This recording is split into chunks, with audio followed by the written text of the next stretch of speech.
kitchen door. I could hear Mom talking on the phone. She sounded upset. She was talking fast and a little loud. "What's going on?" Buddy asked, coming up behind me in the dark. I jumped. "I don't know," I said. "Mom's really worried." "Boys," she shouted, "come in the kitchen. Quick." Mom was holding our baby sister Maureen. She was all wrapped up in a baby blanket. Mom had her coat on. She was holding the car keys in her other hand. Maureen was breathing funny. "Your father's at a meeting. Margaret Purcell is coming down to take care of you until your father gets home. As soon as Mrs. Purcell gets here, go back to bed." Mom rushed out the door. I ran to follow her, but Buddy stopped me. I heard the car start, saw the headlights go on, and watched the car drive away. I called out, "Mom, what's happening?" But she was gone. I stood there looking after her. In a little while, Mrs. Purcell came hurrying down the street and up the steps to the house. "Okay, boys," she said, taking off her coat.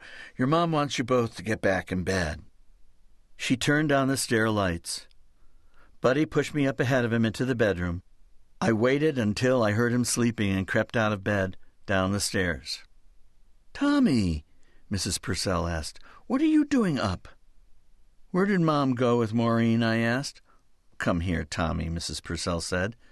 She held me and stroked my head. "Tomie, Maureen is very sick. Your mom had to take her to the hospital. Your dad's at a meeting, but he should be home soon.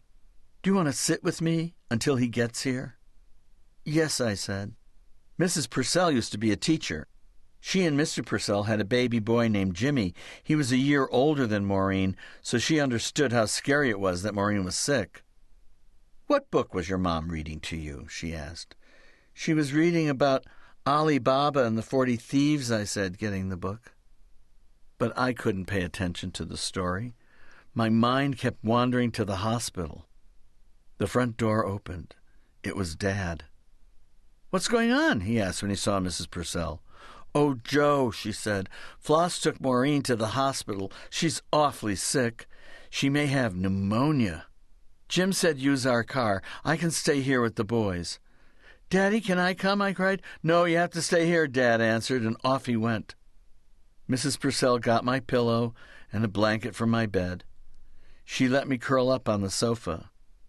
"Mrs. Purcell, what's pneumonia?" I asked. "It's like a really bad cold in your chest, Tomie. It makes it hard to breathe, especially for a little baby," she told me. I was scared, even more scared than I was of the dark. Chapter 2. It was getting light out when Mom and Dad came home. They talked quietly with Mrs. Purcell. "Come on, Tomie," Dad said.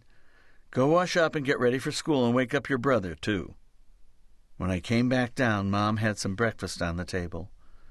The empty carriage was still in the kitchen. "Now, boys," Dad said when Buddy came in, "your baby sister is very, very ill. Mom and I will have to spend lots of time at the hospital. I'm going down to Wallingford this morning to get Aunt Nell to take care of you. I want you both to be good boys in school," Mom said, "and to mind Aunt Nell." Aunt Nell was my grandfather Tom's sister. Because all of her children were grown-ups, if there was ever a family crisis, Aunt Nell would show up to help in any way she could. "I want to go with you to the hospital," I said.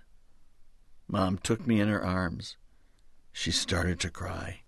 "Oh, Tomie," she said, "just be a good boy and say lots of prayers for Maureen. I'll meet you in front of the hospital when school gets out." The hospital was right across the street from the school. "And tell you how everything is, okay?"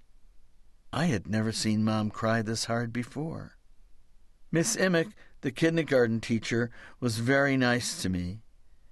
At Sunday school, Sister Mary Margaret asked the children to say a prayer for my baby sister.